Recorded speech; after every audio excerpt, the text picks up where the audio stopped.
Bismillah ar-Rahman ar-Rahim. Bienvenue mes chers amis dans un autre cours au module d'infectiologie. Notre intitulé aujourd'hui c'est les diarrhées aiguës.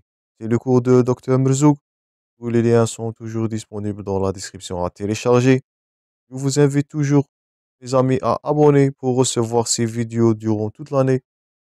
Et je demande votre support par le maximum de j'aime et de partage afin que ces vidéos atteignent le maximum des étudiants le plus tôt possible. C'est un cours très important avec des objectifs pédagogiques que vous êtes censé de les retenir par cœur, bien sûr. Ce sont bien sûr questions fréquentes des examens et des thèmes à retenir. Donc, premièrement, dans ce cours, vous devez connaître les principaux agents infectieux responsables du diarrhée infectieuse. Donc, bien sûr, c'est une compétence que vous devez acquérir comme médecin généraliste.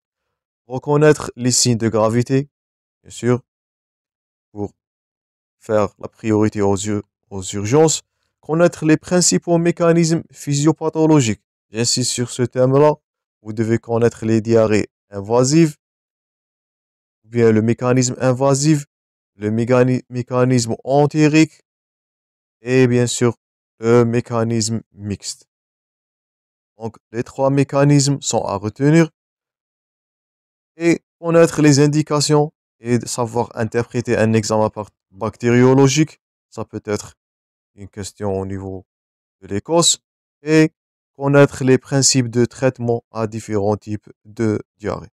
Donc, c'est la première partie du secours qui est intitulée sur les diarrhées aiguës et on va aborder dans la deuxième partie du secours les toxi-infections alimentaires. Donc, vous allez expliquer quels sont les moyens de la prévention et bien sûr comment prendre en charge une toxi-infection alimentaire ou familiale. Donc, on commence avec la première partie sur les diarrhées aiguës. Donc, les diarrhées aiguës sont un problème majeur de santé publique dans le monde.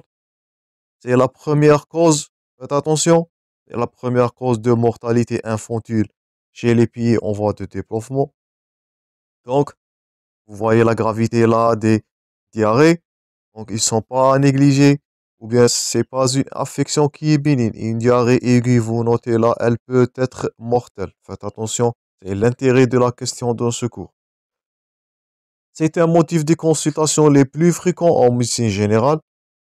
Vous voyez là, c'est une pathologie le plus souvent. Elle est bénigne, mais la gravité, notez bien toujours, chez les personnes âgées, chez les nourrissons et chez les immunodéprimés. Donc, elle est souvent bénigne, mais faites attention, il ne faut pas la banaliser. La diarrhée peut être grave chez les sujets-là qui sont immunodéprimés ou bien les âges à l'extrémité. Notre point là fort, faites attention. Donc, chez les personnes vivant avec VIH, VIH veut dire personnes vivent avec VIH, elles sont de fréquence qui est augmentée. D'abord, parmi les signes de infection au VIH ou bien d'immunodépression, ce sont les diarrhées là. Je vous invite à consulter le cours du VIH. On a parlé de la relation entre VIH et diarrhée et infection opportuniste. Elle est d'origine bactérienne, virale et parasitaire et rarement elle est fongique. Donc je répète, de multiples agents là sont responsables de ces diarrhées aiguës. Donc ça c'est comme introduction, c'est l'intérêt de la question pour étudier aujourd'hui les diarrhées aiguës. Premièrement, c'est quoi une diarrhée aiguë? Qu'est-ce qu'une diarrhée aiguë? Donc, on va aborder premièrement la définition et faites attention, les définitions, les notions de base, les objectifs sont tous à retenir et bien sûr, les thèmes fréquents des examens. Donc, gardez ça en tête toujours.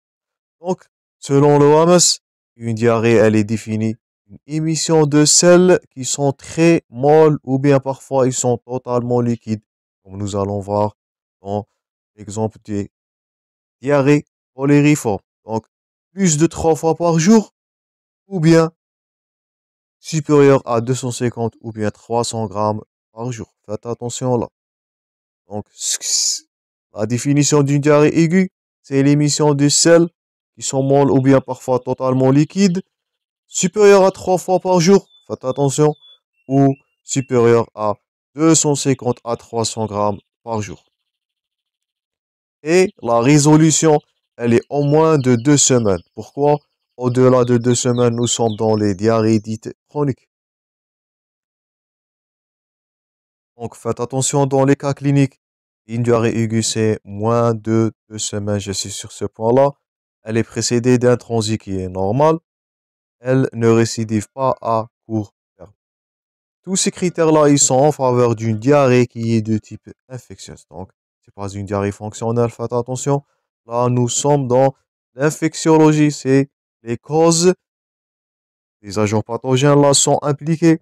Dans 90% dans ces diarrhées-là sont d'origine virale, parasitaire, bactérienne, on n'oublie pas, mais est rarement fongique. C'est en état d'immunodépression sévère que ces agents pathogènes-là, fongiques, ces mycoses, peuvent donner des diarrhées. Donc, cette plaque-là, c'est à retenir. C'est la définition stricte d'une diarrhée qui est aiguë. Ça peut être une question des examens. Tout ce qui est en gras, tout ce qui est point fort, bien sûr, sont des notions à retenir.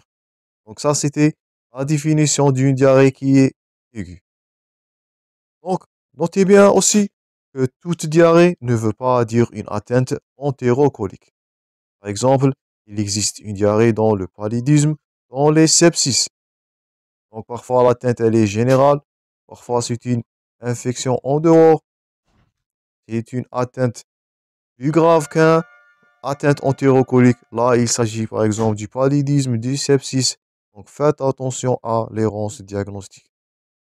Donc, une diarrhée, c'est un signe, c'est pas un indice d'une atteinte. Donc la diarrhée, c'est un signe et s'il y a agent pathogène là, c'est l'urgence.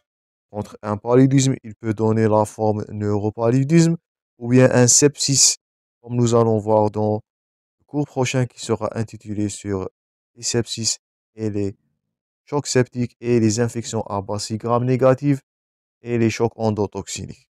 Donc faites attention, une diarrhée, vous n'allez pas se jeter directement vers une atteinte entérocolique, il peut s'agir là d'une urgence. Donc ça, c'était les points forts et la définition et bien sûr les signes là qui vont témoigner. Faites attention, il peut s'agir de l'urgence. Et maintenant, on va passer au mécanisme physiopathologique du diarrhée. Donc, comment les diarrhées en surviennent-elles? Donc, une diarrhée elle se fait plus fréquemment par une transmission orofécale, par ingestion des agents pathogènes présents dans l'environnement. Ce sont les mincelles, les aliments, les eaux. Donc, ça, c'est le cas de choléra, par exemple. Ça, c'est le cas du diarrhée, les ressemblantes surtout en amibiase. Je vous invite à consulter les deux cours de l'amibiase et le cours de choléra. On avait parlé là des diarrhées de type comme nous allons voir dans les mécanismes.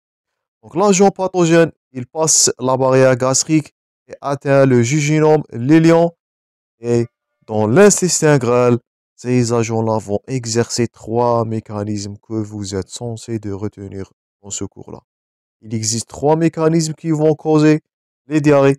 Premièrement, le mécanisme entéro-invasif, le mécanisme sécrétoire et le mécanisme mixte. Et c'est le but de cette partie-là dans cette vidéo. Vous êtes censé de retenir ces 3 mécanismes-là par cœur avec les principaux agents pathogènes qui ont causé ce mécanisme. C'est primordial pour planifier une conduite thérapeutique. Donc, 3 mécanismes. Un mécanisme entéro-invasif, un mécanisme sécrétoire et un mécanisme mixte. Et on va les détailler. Donc, premièrement, le mécanisme entéro-invasif. Donc, de quelle pathologie s'agit-il là? De quelle physiopathologie? Quel mécanisme s'agit-il dans ce premier mécanisme entéro-invasif? Donc, comme le terme indique là, invasif, donc c'est l'envahissement. Donc, c'est une diarrhée invasive et pour mieux comprendre, on va noter là. Donc, une diarrhée invasive, un germe qui est entéro-invasif, qu'est-ce qu'il va faire? Faites attention. C'est, il va envahir, c'est l'envahissement, il va envahir la muqueuse et il va causer la destruction et même une réaction qui est inflammatoire. Donc là, c'est essentiel de ce cours-là. Vous êtes censé de retenir. Je demande de la concentration dans cette partie-là. Donc là, vous voyez là le germe, c'est la bactérie, c'est l'exemple là de la Shigella comme nous allons voir. Donc là, c'est l'invasion. Donc la bactérie ou bien l'agent pathogène là, il a envoyé la muqueuse, il a rentré à l'intérieur de la muqueuse là. Muqueuse gastrique, vous voyez là le germe est à l'intérieur. C'est pour cela on utilise le terme invasif parce que le germe, il va envahir la muqueuse là et il va donner des selles qui sont afécales. Donc des scènes glérosanglantes, c'est le cas de l'amibiase toujours, ou bien de la Shigella. Ce sont les agents pathogènes fréquemment répandus dans la diarrhée invasive, je répète. Donc des diarrhées afécales. Il n'y a pas de matière fécale là. Donc il existe de glaire et du sang. Le sang, c'est le témoin d'une lésion de la muqueuse là par le mécanisme invasif. J'espère que c'est clair. Il existe du ténesme, de l'épreinte, de la fièvre.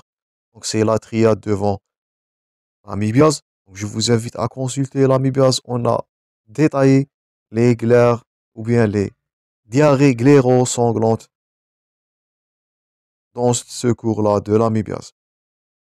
Ça, on l'appelle le syndrome dysenterique. Donc, un syndrome dysenterique, il est secondaire à l'envahissement de la muqueuse, la destruction de cette muqueuse-là, et elle va donner, ou bien il va donner ce mécanisme invasif des diarrhées qui sont glérosanglantes, témoignant là d'une atteinte de la muqueuse gastrique. Les complications là, faites attention, c'est les perforations. On a vu ça dans l'amibiase. Il y a le risque de pneumopéritoine là, les hémorragies. Donc, ça, c'est une diarrhée. Ça, c'est du mécanisme invasif. Il existe une lésion, il existe un saignement. Le risque hémorragique, il est présent. Et la cholectasie là. Donc, faites attention. Trois complications. Perforation, hémorragie, cholectasie. Ça, c'est du schéma qui va résumer ce qu'on avait dit. Donc, premièrement, les diarrhées invasives. Elles vont nous donner du syndrome dysenterique. Donc, je répète, c'est primordial de que vous reteniez ces trois mécanismes-là par cœur. Donc, le germe là, il est dit entéro-invasif. Il a envahi la muqueuse. J'insiste sur ce terme-là. Exemple de la Shigella et même de l'amibiase. Notez bien ces deux exemples-là. Il peut s'agir des questions d'examen. Donc, l'amibiase, la Shigella, ils vont envahir la muqueuse. Ils vont donner la destruction. Notez bien ce terme-là.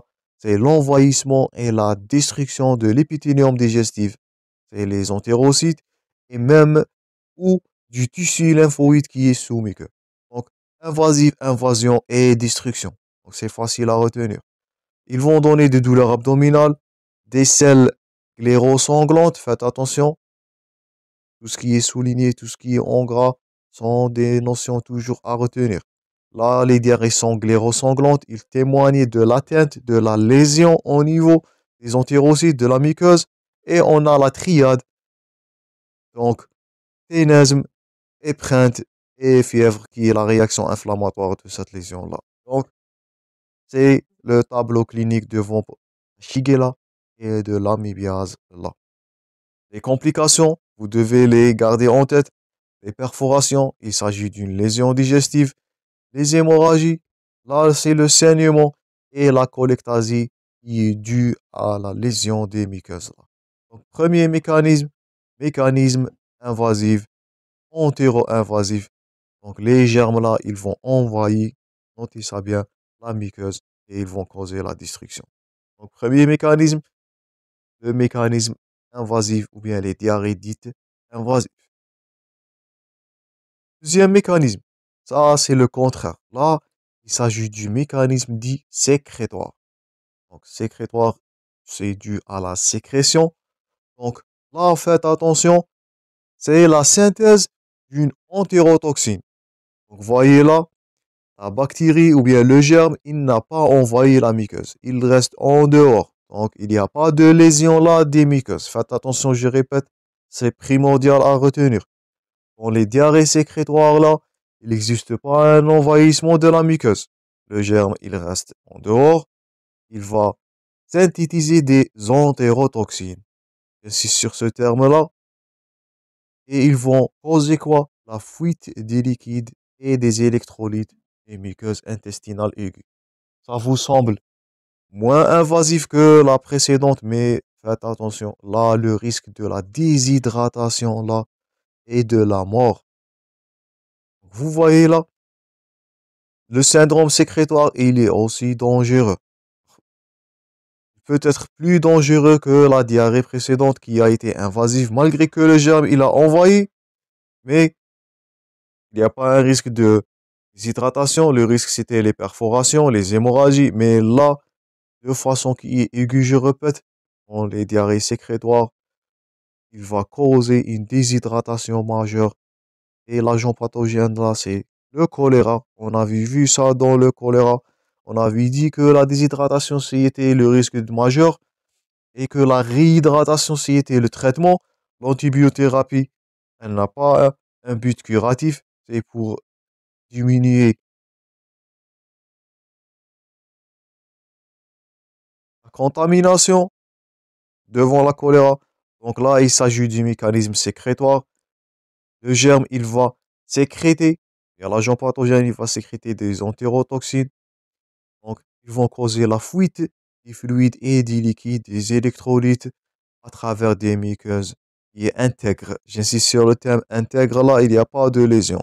Donc, les seuls là, ils sont pas sclérosanglantes, ils sont aqueuses. C'est du liquide, bien sûr, et abondante et il n'y a pas de fièvre. Donc, c'est pour cela on avait dit faites attention, dans le choléra, il n'y a pas de fièvre.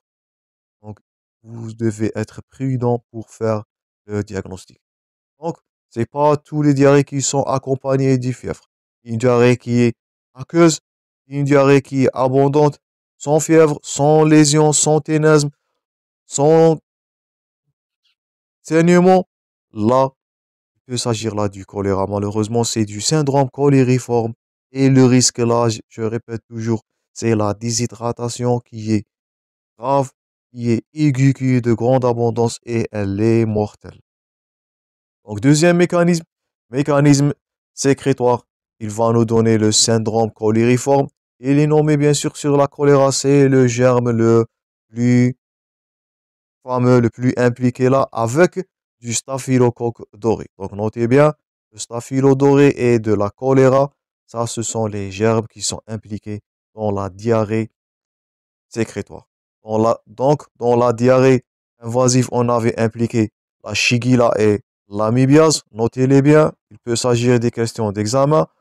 Là, devant une diarrhée qui est sécrétoire, devant des diarrhées liquides, devant des diarrhées aqueuses, vous allez impliquer la choléra, bien sûr. Le syndrome, il est appelé le syndrome cholériforme. Il est causé par des toxines. Et là aussi, on peut impliquer du staphylo doré à cause du staphylo. Vous savez tous qu'il est responsable d'une sécrétion des toxines là. Je vous invite à consulter le cours des staphylo où on a abordé ces critères-là de entérotoxine. Donc, un syndrome cholériforme, un syndrome toxinogène, sécrétion des toxines. L'exemple là, c'est le staphylocoque et n'oubliez pas de la choléra. Là, il existe un dérèglement dans la pompe à ions. Donc, ce qui va causer sur le plan physiopathologique de cette déshydratation, c'est la stimulation, notez-le bien, de l'adénylcyclase membrane. Donc, le germe, il va stimuler l'adénylcyclase des membranes. Notez bien ce terme-là. J'insiste sur l'adénylcyclase. Et il va provoquer une sécrétion. Donc, c'est une pompe. Elle va causer un dérèglement là. La sécrétion d'eau et des électrolytes sans destruction. Elle est en gras là. Faites attention. Sans destruction de la muqueuse. Donc, il n'y a pas une destruction de la muqueuse. Les selles-là, ils vont être hydriques. Ils vont être abondantes comme l'aspidoturie. Et on a abordé ça avec détail dans le cours de choléra. Je vous invite toujours à consulter les playlists. Je vous invite toujours à suivre l'enchaînement du cours pour mieux comprendre. Je vous invite toujours à traiter les modules comme des entités pour retenir du bénéfice et de garder en tête toutes les notions et toutes les compétences de base. Donc là, les diarrhées, ils sont hydriques. Les selles, ils sont hydriques, ils sont abondantes, ils sont en eau de riz. On a vu ça dans le choléra. Il n'y a pas ou peu de fièvre. Il n'existe pas de fièvre dans la choléra. Il n'y a pas une réaction inflammatoire secondaire à la lésion, car il n'y a pas la lésion. Donc là, c'est un dérèglement direct au niveau de la dénicyclase, mais notez bien, il est grave, car les douleurs, ils sont abondantes avec des vomissements et les complications là, j'insiste toujours sur la déshydratation qui est sévère, qui est grave, qui est aiguë, qui est mortelle. Donc là, le deuxième mécanisme, le mécanisme sécrétoire ou bien le mécanisme colériforme. J'espère jusqu'à maintenant, vous allez faire la différence entre les deux mécanismes invasifs et ou bien le mécanisme sécrétoire avec les germes qui sont le plus fréquemment impliqués. Donc, il ne nous reste qu'un seul mécanisme avant de conclure cette partie-là, c'est le mécanisme mixte. Donc, comme leur nom indique, mixte, donc là, il s'agit des deux mécanismes-là qui sont réunis dans une seule pathologie. Donc, le mécanisme mixte, il est nommé aussi le syndrome gastro-entérique et l'agent pathogène là, c'est la salmonelle mineure. Faites attention, là, c'est les salmonelles. Donc, un mécanisme mixte, il est appelé aussi le syndrome gastro-entérique aigu, c'est l'envahissement des entérocytes, mais sans destruction. Donc, il regroupe les deux critères, les deux mécanismes. Donc, invasif avec envahissement et il n'y a pas une destruction. Ça, c'est du syndrome qui dit syndrome mixte. Donc, les bactéries, ils vont se multiplier à l'intérieur ou bien dans la sous-muqueuse. Et là, le risque, c'est ni la déshydratation, ni la lésion, ni la perforation. Là, c'est le risque de diffusion systémique et ça va donner des signes de gravité. Le type là, c'est la salmonelle. Les salmonelloses qui vont donner ce mécanisme mixte. Donc là, c'est un terrain différent. Là, le risque, c'est la diffusion à cause, je répète, la multiplication de la bactérie dans la sous-muqueuse de façon qui est accrue. Donc, un syndrome gastro-entérique mixte, c'est les salmonelles. C'est du salmonellose là, l'exemple le plus fréquent. J'insiste que vous retenir les exemples, bien les agents pathogènes devant chaque mécanisme. C'est un envahissement des entérocytes, mais sans destruction. La multiplication des bactéries sous-muqueuses avec une réaction inflammatoire là. Donc là, il s'agit de fièvre. Donc on n'a pas la fièvre dans un seul cas, qui est le choléra noté, le syndrome colériforme. Les complications, c'est le sepsis. On va l'aborder avec détail dans le prochain cours. Donc là, c'est du troisième mécanisme, c'est le syndrome mixte ou bien le mécanisme gastro-entérique là. Donc j'espère que c'est clair pour les trois mécanismes. Maintenant, avant de conclure, on va aborder quelques cas particuliers. C'est la diarrhée post-antibiotique. Donc, donc les antibiotiques qui sont mis de voie orale, ils peuvent entraîner, ça vous savez tous, la perturbation de la fonction de la flore intestinale. Et parmi les rôles de la flore intestinale, ça c'est de la bactériologie. Je vous invite à consulter la playlist de bactériologie où on avait parlé des flores. Donc ils ont un rôle dans la défense contre les agents pathogènes là. Donc cette flore, lorsqu'elle est absente, lorsqu'elle est détruite, il existe là des diarrhées. Donc les diarrhées sont les plus souvent bénignes, elles sont peu abondantes et transitoires. Mais elle peut être sévère dans la colite pseudomembraneuse ou bien la colite hémorragique. Donc, on n'oublie pas le rôle de la flore intestinale dans la défense de la muqueuse intestinale là. Une diarrhée post-antibiotique. Il peut s'agir là d'une diarrhée post-antibiotique. Elle est bénigne, notez bien, mais parfois elle est sévère, comme la colite pseudomembraneuse et la colite hémorragique. Et les exemples là les plus fréquents, c'est le Clostridium difficile et la Klebsiella là. Donc, notez bien ces deux agents pathogènes là. Faites attention aux diarrhées post-antibiotiques. Donc, une diarrhée ne veut pas dire, comme on avait dit précédemment, affection politique. Faites attention aux urgences. Faites attention aux trois mécanismes. J'insiste sur les trois mécanismes invasifs, mécanisme sécrétoire et mécanisme mixte. Et faites attention aussi aux diarrhées post-antibiotiques. Il faut avoir la réflexion de penser à des diarrhées qui sont dues post-antibiotiques, pardon, post-antibiotiques et impliquer le Clostridium difficile et c'est la Klebsiella là. Donc là, vous voyez, ça c'est le Clostridium difficile. Donc c'est du BG1. Je vous invite à consulter le cours des passy grammes négatives.